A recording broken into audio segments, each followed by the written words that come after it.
Success in the music business begins with a dream, a vision. This podcast will give you, the listener, the insight and tools to turn that vision into a reality. Meet the industry professionals who work day by day behind the scenes, helping to make those dreams come true. Welcome to the business side of music. Hey, welcome to this edition of the Business Side of Music. I'm your host, Bob Bender. Today we got in the studio co-host and co-producer Vinny Rebus. Vinny, welcome. Howdy. It's good to have you here. It's been a trek back to Nashville for my wife and I to come back here. We've got a lot of podcasts we're going to record and produce this week, so we're very excited about that. In the studio today, we have had a chance to chat with this gentleman. It's been an interesting conversation. It's a small world. We all seem to kind of know a lot of the same people. You may have not have heard of his name, but you've probably or definitely have heard of his music. His music's been played on all 7 continents, 120 countries on radio, films, television shows, commercials, and video games. Between his originals and songs that he's either produced or engineered for hundreds of artists, songwriters, and indie artists, productions have played in movies for Disney, HBO, Paramount, TriStar, MGM, 20th Century Fox, songs and TV shows for MTV, ABC, CBS, NBC, Fox, and such hit shows as The Bachelor, Ellen DeGeneres, Pokemon, I didn't know that was a hit show, and Batman, and much more. Work in producing and playing, mixing has been Grammy nominated, went to number 1 on radio, Billboard and John Lennon Songwriting Contest, Reverb Nation, and his songwriting has won a prestigious National Kennedy Center for the Arts Award. I got to tell you, it's not much that impresses me, but that definitely impresses me.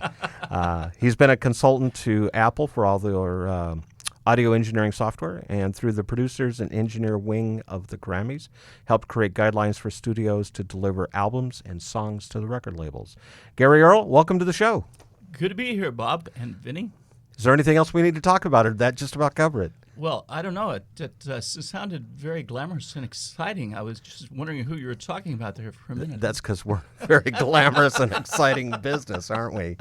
Exactly. So chatting with you, boy, you've done a lot of great things. Got to work with Dick Clark, I understand, at one time. Yes, he was great. And you did that on you did the music for the Challengers. Is that what it was? I was working music coordinating for the Challenger show. And that was when I first arrived in L.A. I was working for a couple of old Brill Building writers, Cash Hirschhorn. And in fact, their ASCAP and BMI statements would be like a half-inch thick each quarter. Yeah. It's just amazing. Their first cut was with Elvis and so on. And they were doing the music for Dick. And so I was tagging along and coordinating things. And that was a cool experience. Dick and his wife were pretty cool. Yeah, he was definitely a legend in the industry. I understand you got to actually hang out with a couple of other legends, too. You said you shared office space for a while with Chevy Chase? Yes, I was plugging songs for James Patrick Dunn, who was co-producing Happy Days at the time. And he was trying to get his songs on soap operas, so he hired me to plug his songs, and he was sharing an office with Chevy Chase, whose Rolodex was unbelievable. I mean, every movie star, every rock star, royalty, the Queen of England. I mean, he had everybody's numbers. So one Friday night, it's about 8 p.m., and we're waiting for traffic to break to go home. And Jimmy says, if you could call, anybody in the world, who would you call? And I said, Paul McCartney, because that's what I'm thinking, too. So, of course, Paul was probably on his farm in Scotland, and it would have been the middle of the night, which we didn't think of, I mean, of course not. We were both a lot younger then. So fortunately, this was before caller ID, too. So we dial him up, and we got it on speakerphone, and he answers very sleepy, like, hello, love, obviously expecting his wife or someone. Yeah. And at that point, we looked at each other in great alarm, realizing we just woke up Paul McCartney. Woke up the Beatle. I loudly said, oh, sorry, wrong number. And Jimmy says, yeah, Paul, wrong number. So, oh man, if it had been caller ID, we would have been so busted. Wow. So that was my conversation with Paul McCartney. So in the music business, here's a question I'm asking a lot of people these days. You started some years back, and a lot of changes that have taken place in this business. Tons. What has been in your world? What's been your biggest change that you've seen? Well, things going digital. made all the difference in the world, of course. So that changed the entire way that music was delivered, and it took a lot of the income out of that area, from sales of CDs and things. However, the money is still flowing. It's just coming from other venues. For example, about the time that we were switching over from CDs to digital delivery, back then, what were there, maybe 30 or 40 or 50 channels on TV? Right, Now there's if that. Yeah. hundreds and hundreds. Yeah. So there's tons more TV and film. Yeah, I think that's an interesting scope to look at these days, especially when you talk about music production for television or film. We're not just replicating music to go to the big three networks or a couple of the larger studios. We're seeing a lot of organic, homegrown television shows and film productions that are either going directly to Netflix or even YouTube. Right. But they all need a music bed. They all need some type of music base in that show. Totally. I think that's something that is still great for the creator of music, the songwriter or the artist. And to your point of changes that have been going down, back 20 years and beyond, most of the music on television and films was instrumental scoring, and particularly orchestras if you go back 25, 30 years and back, where today most of the music is pop music, literally. And if they're rolling without vocals, they'll literally frequently use just a pop track from a pop song with the vocals removed. Yeah, so let's talk about that. Scoring, back in the probably 60s, 70s, maybe even into the 80s, you still had orchestration. You still had sessions with full orchestras. Yeah. Does that happen anymore at all? Well, it does, but it started disappearing, early 90s? Okay. Because I think in the early 90s, we were down to Murder, She Wrote and Star Trek were the main shows still using a live orchestra on television. And so, yes, that has changed. On the other hand, what scoring there is frequently done now by, geeks like me with samplers and things. But it's a lot more, the scoring has went more toward a Hans Zimmer style, where you're sort of using elements of rock and pop mixed in with orchestral sounds. A good example of that is Imagine Dragons. Yeah. They're a good example. Right. Or even the recent song Heathens by 21 Pilots, where there are orchestral-like sounds in there that give it sort of the big screen feel. Give it that big fill. Right. Yeah. But they're mostly out of sample software and keyboards and things. Makes it a lot easier for people. Of course, one of the things, the downfall has been studios. You don't have as many of the big studios as you do. We're here in Nashville this week, and I remember, Music Row used to be kind of like record label, publishing house, recording studios, record label, publishing house, studio. Studio, exactly. Yeah, and those are, most of those are gone now, right? Yes, and what they've been replaced by, are home recording studios. Yeah. Like even in my neighborhood, and we're on the outer fringes of Nashville. In my neighborhood, half of Mark Knopfler's band live in my neighborhood. When I moved in, who was the lead singer of Steppenwolf? John McKay, who was like a block away. John Kay, yeah. And you can't throw a rock without hitting, a home studio. So should we call Mark Knopfler late tonight and see? Well, he's a nice guy. I wouldn't want to wake him up. Well, and you're right. So anybody that now has a laptop and a Pro Tools rig, they can record. Or Logic or Yeah. Live has been used a lot to dance music. Yeah, the technology there is catching up to us. Yeah. So we're going to just take a quick break here and come back and talk a little bit more about Gary Earl with Vinny Ribas and myself, Bob Bender, here on the business side of music. You're listening to the business side of music. Hi, this is Bob Bender, president of Bob Bender Productions. Since 1987, our company has provided consultation and artist direction services for recording industry artists. If you're looking to take your music career to the next level, or simply need advice on jump-starting a project or marketing one that's been completed, then we're here to assist you with over 40 years of experience in the entertainment business. We offer individual or group sessions, in person, or over the phone or Skype consultations. Feel free to call our office at 661-326-1140 or email us at info@bobbenderproductions.com for more details. You're listening to the business side of music. This is Bob Bender with partner in crime Vinny Ribas here today, and our guest Gary Earl, kind of catching up on the producer aspect of the music business these days. Your time in Los Angeles, how has that differed from being here in Nashville, Tennessee? One of the things I noticed driving over here to your studio today was the much slower paced traffic, which is kind of cool. You know, Los Angeles is kind of like a NASCAR race every day on the freeway because it seems to stop. Here, everybody just kind of slows down and takes it easy. That's true. I remember her in L.A. If I would be scoring a movie, it would take me a couple of weeks, of 16, 20-hour days, and then you'd have a week or two off, and you'd phone up your friends to get together, and they'd be scoring a movie. So you didn't get together as often, and everywhere was 45 minutes, it seemed like, from anywhere else. And even if that was just 10 miles down the road. Or less, yeah. So, and here in Nashville, people definitely get together a lot. I mean, there are a lot of parties, a lot of luncheons. It's just a lot easier to get around and get together. I brought that up a while back with someone. I remember one day I was having lunch down in Hillsborough Village with Crystal Gale and her husband. We were talking about a recording project, and just a few tables away was Reba McEntire, and a few tables away from there was James Hetfield from Metallica. I just thought, boy, this is so cool that we live in this kind of a music community. I have a question for you, though. You talked about classical music or orchestral music. You talked about pop in there. We're in Nashville, and we get tons of country artists. I hear tons of country artists who say, my stuff would be great in film and TV. Is there a place for country?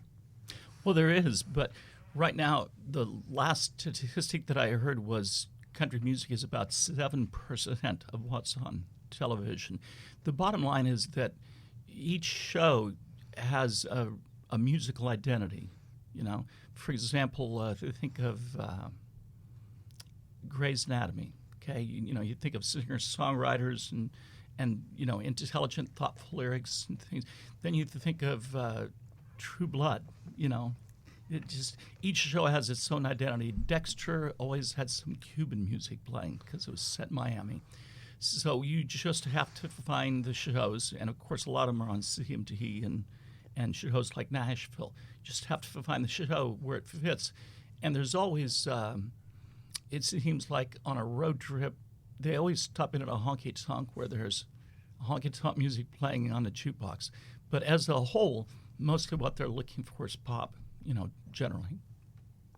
Do you think that the TV show Nashville, which I think started out on ABC and then wound up, I think, on CMT now, do you think that's helped the country music business? Well, it's certainly helped the tourist business in Nashville because you could not get in the Bluebird anymore unless you know somebody. True. Pancake Pantry is ridiculous. Loveless, cafe. I mean, tourists are just flocking. In fact, interestingly enough, too, this is another thing about Nashville. When I talk about you can't throw a rock without in a guitar player home studio, my neighbor right up there is the audio recording engineer for Nashville. Oh, for the TV show. Yeah.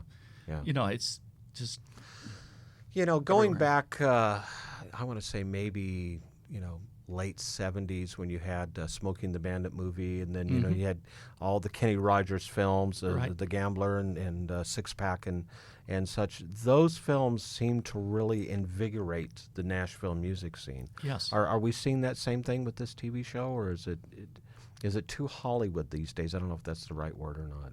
Well, that probably is the right word, because I frequently hear from a lot of people my age about, quote unquote, how much better country music used to be. Used to be, right. And what I always tell them is, remember, it's a business, and whoever is buying the music is being catered to. So if you're not buying the music or spending money on it, then if 20-year-old girls are, then the music is catered to them. You hit the nail on the head when you have, when you have George Jones and Taylor Swift on the same stage. You have to look at who's putting more butts in the seats. In that type of situation. When I was in the record business, we were pushing a lot of Tim McGraw and LeAnn Rimes. It was Right. still, to a certain extent, somewhat of a traditionalist country, even though in Yeah. a more of a pop sense. Yeah. But I think, you're right. You have to cater to the whims of the buyer. And once again, back on that topic of TV and film is part of the reason I believe country music is changing. You'll notice if you look at the top 10 a lot, it's dominated now by pop lyrics.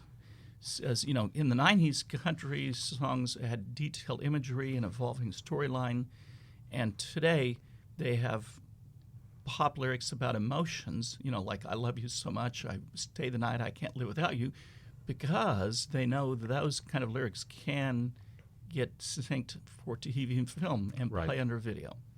I remember talking to John Randall one day, a great songwriter who co-wrote Whiskey Lullaby with Bill Anderson, I'm sorry.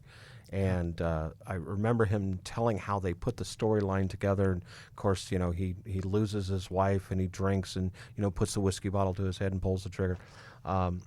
And they kill him off. And then, John Randall's sitting there with Bill Anderson and he goes, now what do we do? And Bill Anderson says, well, now we kill her off, But it was neat how such a simple meeting of minds could write such an amazing hit for, a couple great artists. I think that component is still critical in the world. And then they come to you as the producer, and then it's your job really to make it sound right. Well, I perceive my job is to help make it commercial while still serving, the desires and the creative vision of the writer. How much of a struggle is that, if that's the correct word? I mean, it's not, you're in the actually. producer chair, and you've got the artist and or the songwriter, and they've got their creative juices flowing. It's the most fun part of the whole process to me, actually. Yeah. I mean, it's very much like writing. It's being creative and looking at what they've got, and it's, I guess, using both the right and the left brain at the same time. You have to be analytical about what's in front of you and what you're looking at, but then realize how it can be taken into a genre or a product that will appeal to mass audiences. When you hear a song from a songwriter that comes into your studio and they start playing it for you, do you kind of get that warm and fuzzy feeling after all these years? Is this going to be a hit? I mean, do you feel that?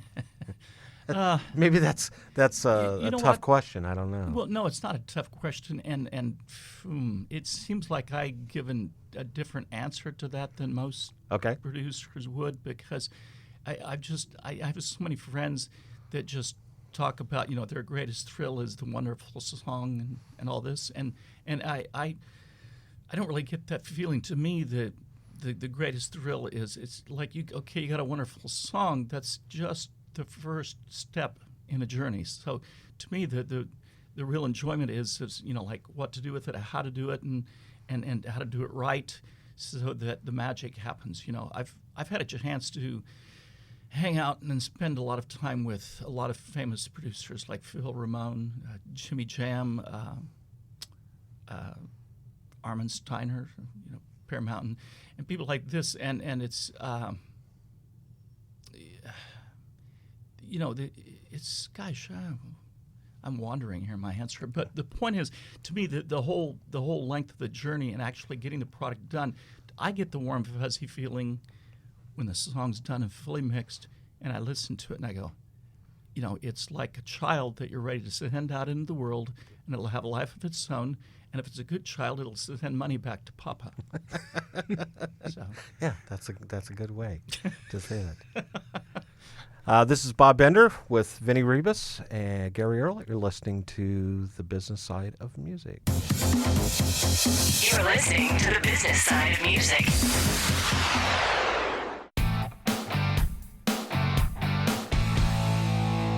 Hi, this is Vinnie Rebus, the founder of Indie Connect.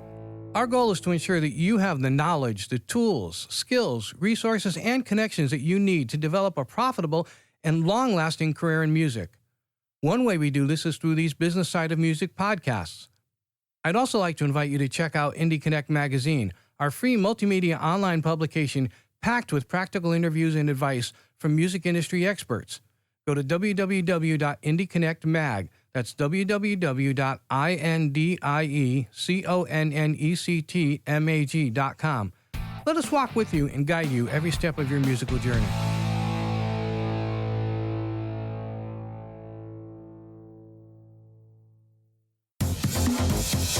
You're listening to the Business Side of Music.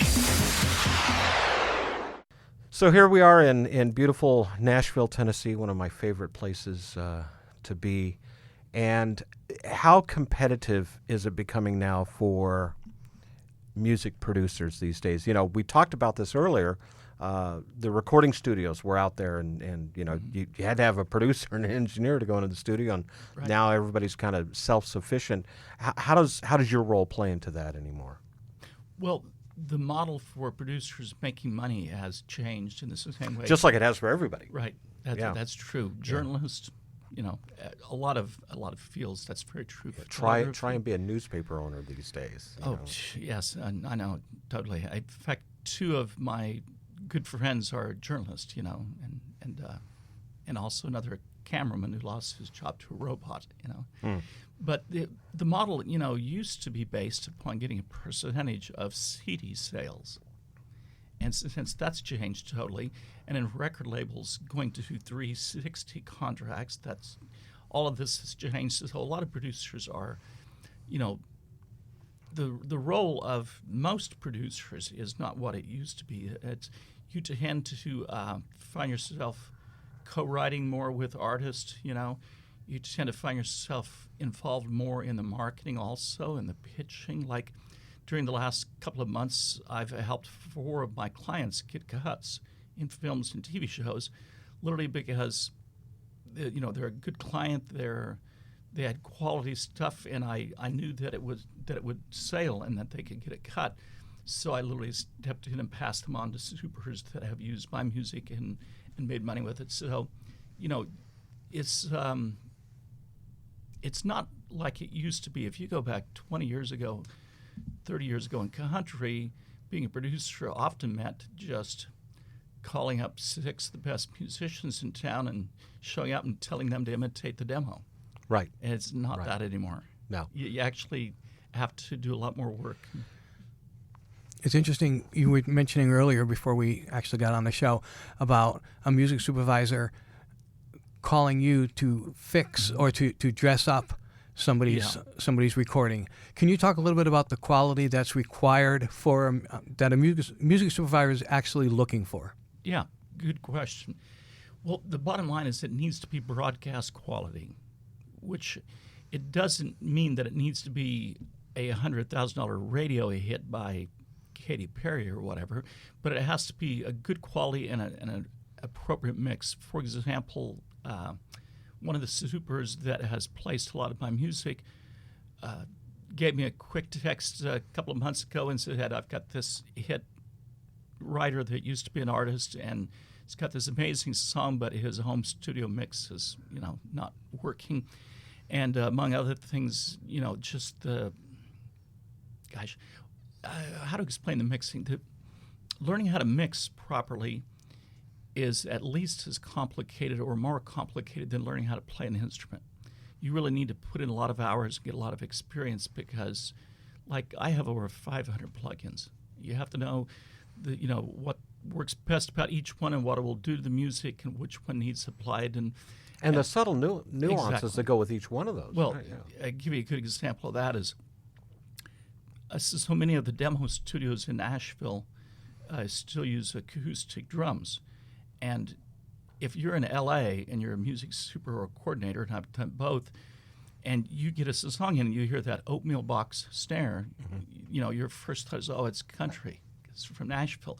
And it tends to go in the round file without even getting listened to because, you know, if you're doing R&B, there's a certain type of snare sound that's R&B or it's not.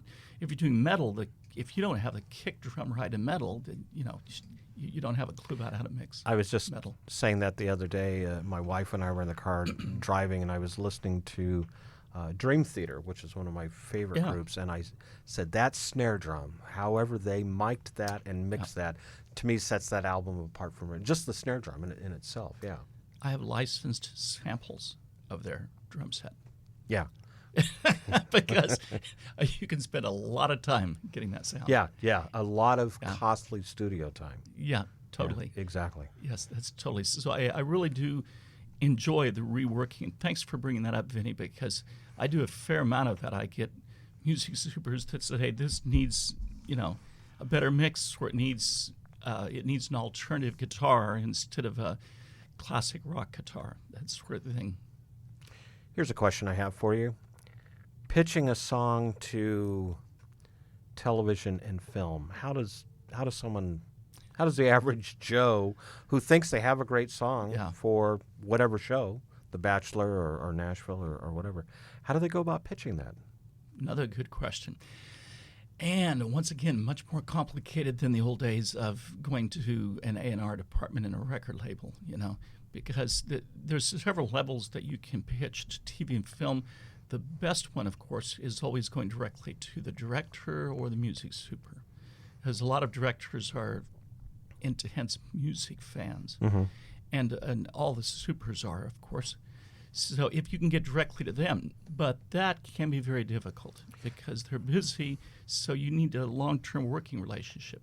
You have to meet them face-to-face somewhere, get to know them, build rapport, and they need to like your music, so you have the relationship. Now, you can also pitch to libraries that will put your music in, that music supers pick from the libraries. The downside of this is that there are tons of libraries, and if you go to a non-exclusive library, they may have 2 million songs, so the odds of yours getting found are not very high, of course.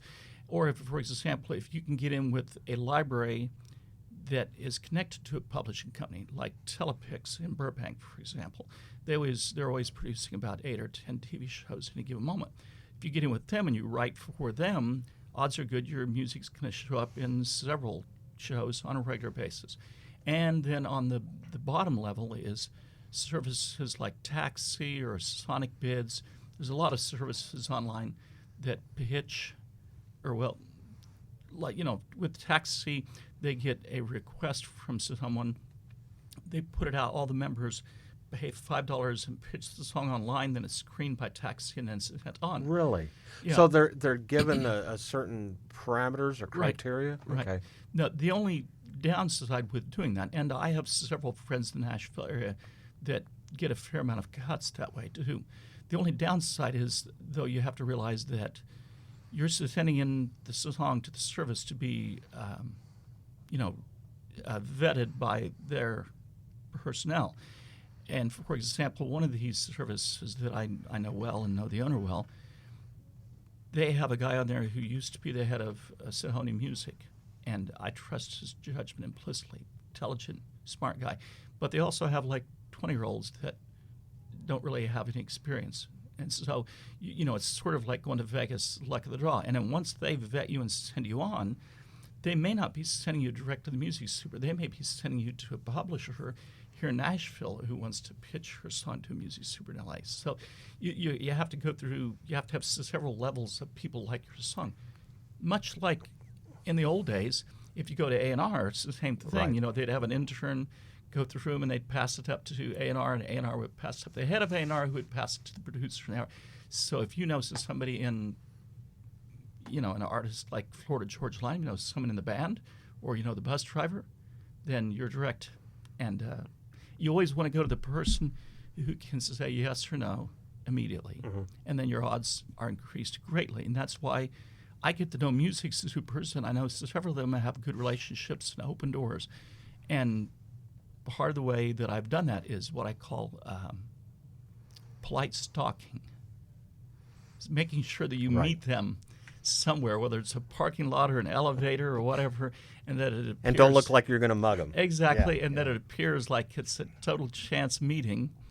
And then if you know something about them, like there was one super, I knew he had a daughter about the same age as my son. I knew she was into Pokemon, and I had cuts in Pokemon, so I made a chance meeting and gave him the Pokemon CD, and had a relationship going. Film festivals are a great place Great. to meet Yes. music supervisors in a formal setting, but that's what they're there for, and they Perfect. want to meet Yes. people.